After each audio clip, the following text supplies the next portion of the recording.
हम लोग class 9th की शुरुआत करते हैं पहले चैप्टर से, जिसका नाम है कोशिका, जीवन की मौलिक इकाई, cell the fundamental unit of life. तो इसमें सबसे पहले हम लोग सीखेंगे कि यह यूनिट क्या होती है, यानी कि इकाई क्या होता है। इसके बाद देखने वाले हैं जीवन। जीवन क्या होता है, जीवन और इकाई देखने के बाद तब बात आती है किसकी, कोशिका की। तो सबसे पहले हम लोग बात कर लेते हैं जीवन की। जीवन क्या होता है, जीवन को देखने के पहले आप और भी पहले पढ़े होंगे कि जो पूरा नेचर होती है, नेचर के दो पार्ट होते हैं। प्रकृति में दो चीज़ें मौजूद हैं, एक बायोटिक और दूसरा अबायोटिक। यानी कि एक जैविक घटक होता है और दूसरा अजैविक घटक होता है। अजैविक घटक को ही हम लोग कहते हैं निर्जीव, और जैविक घटक को क्या कहते हैं, सजीव। जैविक घटक हुए सजीव और अबायोटिक क्या हो गए, निर्जीव। यानी जब हम लोग निर्जीवों का अध्ययन करते हैं तो उसको फिजिक्स कहते हैं, वो अलग की चीज़ है। लेकिन जब सजीवों का अध्ययन होगा तब उसको क्या कहते हैं, बायोटिक। यानी कि बायोटिक फैक्टर, सजीवों का अध्ययन, यानी सीधे सीधे किस सब्जेक्ट के अकॉर्डिंग हम लोग इसकी स्टडी करते हैं, बायोलॉजी के, जिनको आप सिंपल लैंग्वेज में बायोलॉजी कहते हो। तो बायोलॉजी भी आप देखोगे ध्यान से, दो शब्द हैं इसमें, बायो प्लस लॉजी। बायो बना है बायोस से, लॉजी बना है लोगस से।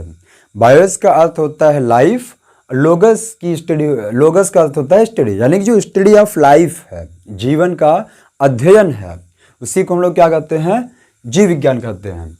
तो अब जीवन यहाँ पे बात आई, जो सजीव हैं और निर्जीव हैं, इनमें कुछ न कुछ बेसिक डिफरेंस होंगे, कुछ न कुछ समानताएं होंगी और कुछ असमानताएं होंगी। तो इनके बीच में जो बेसिक डिफरेंसेस होते हैं वो ये होता है कि जो सजीव होते हैं इनमें वृद्धि होती है, सजीवों में वृद्धि होती है। वृद्धि का मतलब क्या होता है, वृद्धि को कहते हैं ग्रोथ। वृद्धि का मतलब ये होता है कि कोई भी प्राकृतिक संपदा है, उसमें उसके आकार में या आकृति में और उसके मास में बढ़ोतरी हो जा रही है, तो उसी को हम लोग क्या कहेंगे, वृद्धि। वृद्धि जो होता है सजीवों का लक्षण होता है, लेकिन इसके साथ ही निर्जीवों का भी लक्षण होता है। निर्जीव भी वृद्धि करते हैं, कैसे? अब जैसे मान लीजिए कि यही अगर मान लीजिए बोर्ड है, ये बोर्ड है, इसकी अगर हम लोगों की मोटाई बढ़ाना होगा या मास बढ़ाना होगा तो क्या करेंगे, एक कोई लकड़ी का टुकड़ा बड़ा से लेके इस पे लाके लगा दिया, लकड़ी का टुकड़ा लगा दिया, तो अब इसकी क्या हो जाएगी, मास भी बढ़ जाएगी और इसके अलावा साइज भी बढ़ गई। तो इसी को तो नाम दे रहे हैं वृद्धि। यानी कि किसी भी प्राकृतिक संपदा में उसके मास में बढ़ोतरी होना और साइज में बढ़ोतरी होना ही क्या कहलाता है, वृद्धि कहती है, कही जाती है। अब जो सजीव होते हैं उनमें भी वृद्धि हुई और निर्जीवों में भी वृद्धि हुई। तो जो सजीव थे इनमें वृद्धि कैसे हुई, अंदर से बाहर की ओर, इनर टू आउटसाइड। और इस प्रकार की वृद्धि को हम लोग कहते हैं इंट्रिंसिक ग्रोथ या अंतः वृद्धि। और फिर जो नॉन लिविंग हुए इनमें किधर से होगा, आउटर टू इनर। इस तरीके की वृद्धि को हम लोग नाम देते हैं एक्सट्रिंसिक ग्रोथ। तो वृद्धि सजीवों का लक्षण होता है, ये बात सही है, लेकिन वृद्धि सिर्फ सजीवों का लक्षण होता है, ये बात गलत है। क्यों? क्योंकि वृद्धि सजीवों के अलावा और किस में भी होता है, वो निर्जीवों में भी होता है। अब जो है हम लोग बात करें किसकी, तो वृद्धि हो गया, वृद्धि के अलावा इनमें और क्या होता है, पहला तो हो गया मान लो वृद्धि। अब कौन होगा, कोशिकीय संगठन, कोशिकीय संगठन।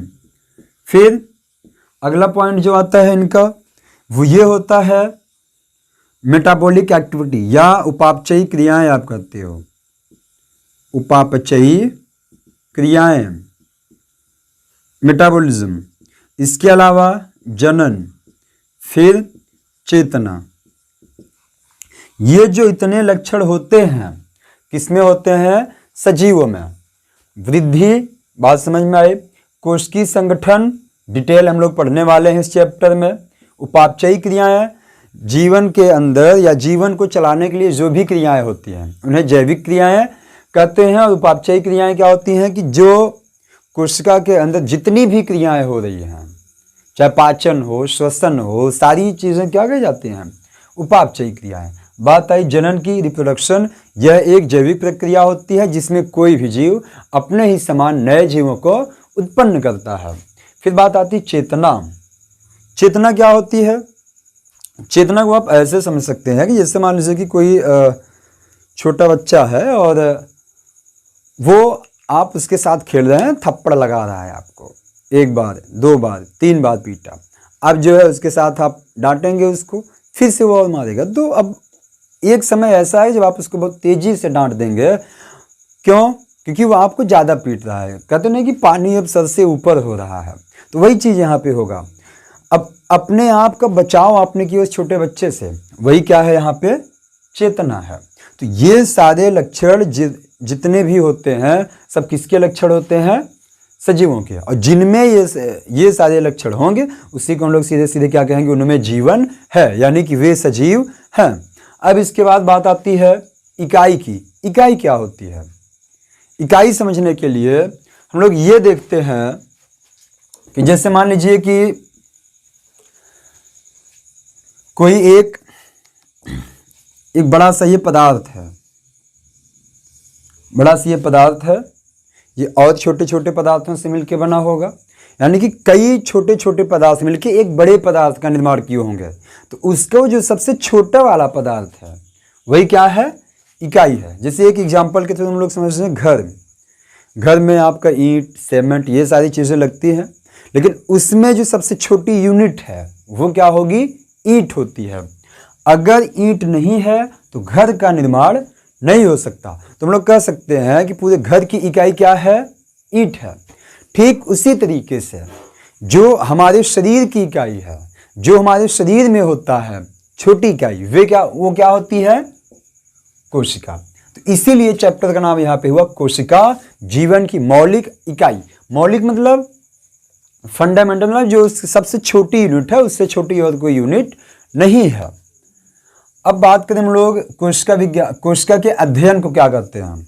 कोशिका तो इतना चैप्टर के बारे में तो पता चला। अब बात आती है कि इसके अध्ययन को क्या कहते हैं? कोशिका के अध्ययन को हम लोग क्या कहते हैं? साइटोलॉजी। साइटोलॉजी यानी कि कोशिका विज्ञान, जीव विज्ञान की वह शाखा जिसके अंतर्गत कोशिकाओं का अध्ययन होता है, उसी को हम लोग क्या नाम देते हैं? कोशिका विज्ञान। अब बात आती है कि कोशिका विज्ञान के जनक कौन है? कोशिका विज्ञान के जनक कौन है?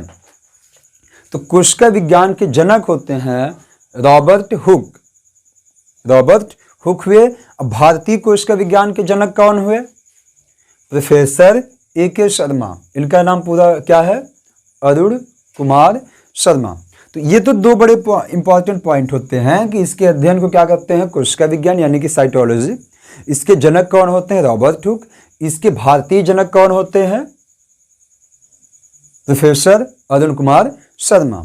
अब बात आती है कि इसकी खोज के बारे में हम लोग इसका हिस्टोरिकल बैकग्राउंड देखें। तो हिस्टोरिकल बैकग्राउंड, इसकी जो खोज की वो रॉबर्ट हुक थे। रॉबर्ट हुक किए क्या थे कि एक सूक्ष्मदर्शी बनाया था इन्होंने। सूक्ष्मदर्शी बनाए थे और सूक्ष्मदर्शी बनाने के बाद उसकी मैग्निफिकेंस पावर चेक कर रहे थे। मैग्निफिकेंस पावर मतलब आवर्धन क्षमता। आवर्धन क्षमता का मतलब ये होता है कि कोई भी वस्तु कितना गुना बड़ा दिखाई दे रही है। अब जैसे मान लीजिए कि एक एग्जाम्पल लें। एग्जाम्पल में हम लोग ये देखें कि कोई एक वस्तु है, इसकी लंबाई है 3 सेंटीमीटर। 3 सेंटीमीटर इसकी लंबाई है। अब सूक्ष्मदर्शी से देखने पर ये हमको दिख रही 15 सेंटीमीटर का। तो कितना गुना बड़ा दिखाई दिया है? 5 गुना। कितना गुना बड़ा दिखाई दिया? 5 गुना। तो उस सूक्ष्मदर्शी की आवर्धन क्षमता क्या हुई?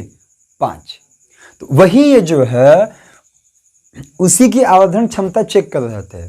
उसके लिए इन्होंने लिया कि कॉर्क का छोटा सा टुकड़ा लिया और उस कॉर्क के टुकड़े को इन्होंने सूक्ष्मदर्शी से देखा। जब सूक्ष्मदर्शी से देखे तो इनके कुछ संरचना दिखाई दी इस तरीके से। और ये जो संरचना थी किस आकार में थी? मधुमक्खी के छत्ते के समान, हनी कॉम्ब लाइक। और ये जो मधुमक्खी के समान संरचना थी, इसको इन्होंने क्या नाम दिया? सेलुला। क्या नाम दिया इसका? सेलुला। सेलुला का अर्थ होता है छोटा सा कमरा, लिटिल कंपार्टमेंट, एक छोटा सा रूम। जो सेलुला वर्ड है इसका जनरल मीनिंग क्या होती है? एक छोटा सा कमरा। क्यों? क्योंकि आप देखो इसको यहाँ से अगर ध्यान से देखो, ये वाली चीज़ तो कैसे दिख रही है? एक छोटे से कमरे के समान ही दिख रही है, इसीलिए इसका नाम इन्होंने क्या रखा था? सेलुला। और फिर बाद में इसी को क्या कहे? सेल। तो वही चीज़ यहाँ पे लिखा है, स्वनिर्मित सूक्ष्मदर्शी की सहायता से कॉर्क के टुकड़े को देखने पर मधुमक्खी के समान संरचना दिखाई दिया, जिसको क्या नाम दिया इन्होंने? सेलुला नाम दिया। अब जो रॉबर्ट, और ये कब हो रहा है? ये 1665 में। कौन कर रहे हैं? Robert Hooke. और चूंकि ये जो कोशिका की डिस्कवरी हुई, ये एक बाई चांस डिस्कवरी थे। बाई चांस डिस्कवरी मतलब ये कोशिका के बारे में खोज नहीं कर रहे थे, ये तो एक फिजिसिस्ट थे, यानी कि एक भौतिक शास्त्री थे, और देख रहे थे सूक्ष्मदर्शी के बारे में, उसकी आवर्धन क्षमता चेक कर रहे थे। तो एक डिस्कवरी हो गई, इसीलिए हम लोग कहते हैं कि जो सेल की डिस्कवरी है वो बाई चांस डिस्कवरी है। फिर इनकी एक किताब है, उस किताब का नाम है माइक्रोग्राफिया। रॉबर्ट हुक की किताब का नाम क्या है? माइक्रोग्राफिया। अब दूसरी बात ये आती है कि जो रॉबर्ट हुक ने जिस कोशिका की खोज की वो सजीव कोशिका थी या निर्जीव कोशिका थी? तो कैसी कोशिका थी वो? निर्जीव कोशिका थी। वास्तव में इन्होंने जो यहाँ पर डिस्कवरी किया है, ये पूरा आपका एक तरीके से सेलवाल है। इन्होंने सेलवाल देखा था, बाहर से सेलवाल दिखा था, जिसको उन्होंने नाम सेलुलर दिया था। कोशिका के अंदर डिस्कवरी नहीं हुई थी, अभी तो इसका आउटर लेयर ही दिखा था, तभी तो संरचना इसकी दिखी हनीकॉम्ब लाइक। और वो जो कोशिका थी निर्जीव कोशिका थी। तो अब बात आती है फिर सजीव कोशिका की खोज कौन की है? तो सजीव कोशिका की खोज करने वाले जो साइंटिस्ट थे वे थे एंटोन वॉन लीवेनहॉक। कुछ लोग इनको एंटोनी वॉन कहते हैं, या सीधे से कुछ लोग लीवेनहॉक कहते हैं। एंटोन वॉन लीवेनहॉक को हम लोग जीवाणु विज्ञान का जनक कहते हैं। जीवाणु विज्ञान यानी कि बैक्टीरियोलॉजी। तो ये तो इतना जो है होता है क्या? कोशिका के बारे में। फिर बाद में चल के 1831 में किसकी खोज हुई? केंद्रक की खोज हुई। और केंद्रक की खोज कौन की है? रॉबर्ट ब्राउन की है, रॉबर्ट ब्राउन। फिर इसके बाद जो है धीरे धीरे प्रोटोप्लाज्म की खोज हुई। फिर हक्सले ने यह कहा कि जो जीव द्रव्य होता है वो जीवन का भौतिक आधार होता है, फिजिकल बेसिस ऑफ लाइफ। इसको कौन कहे थे? हक्सले कहे थे। बाद में डुजार्डिन वगैरह ढेरों सारे साइंटिस्ट आए, फिर धीरे धीरे उसके बीच में पूरा डिस्कवरी होती गई। तो ये रही हम लोगों की क्या? कोशिका के बारे में कुछ उसका हिस्टोरिकल बैकग्राउंड। अब इसके बाद हम लोग देखते हैं कोशिका सिद्धांत क्या होता है।